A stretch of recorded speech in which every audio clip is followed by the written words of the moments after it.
ತುಂಬ ಬೇಗ ಮತ್ತು ತುಂಬ ಜಾಸ್ತಿ ಆಗಿದ್ದ ದಿನಗಳು ಆ ಟೈಮ್ಗಳಲ್ಲಿ ಸಾಫ್ಟ್ವೇರ್ ಅವ್ರಿಗೆಲ್ಲ ಅವಾಗ ಕ್ಯಾಬ್ಗಳು ಓಡಾಡೋದು ಜಾಸ್ತಿ. ಏನು ಕ್ಯಾಬ್ಗಳು, ಓಲಾ ಊಬರ್ ಕ್ಯಾಬ್ಗಳು ಇರಲಿಲ್ಲ. ಆ ಅಸೆಂಚರ್ ಅಂತ ಕಂಪ್ನಿಗಳು ಅವರೇ ಡ್ರಾಪ್ ಮಾಡೋ ಅಂಥದ್ದು.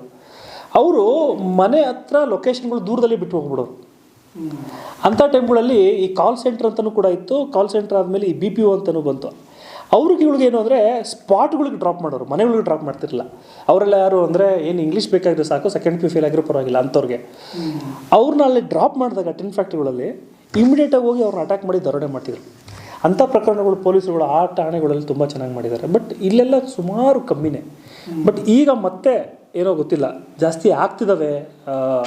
ಈಗಿನ ಜನ್ರೇಷನ್ ಅದನ್ನು ಜಾಸ್ತಿ ಮಾಡ್ತಿದ್ದಾವೆ.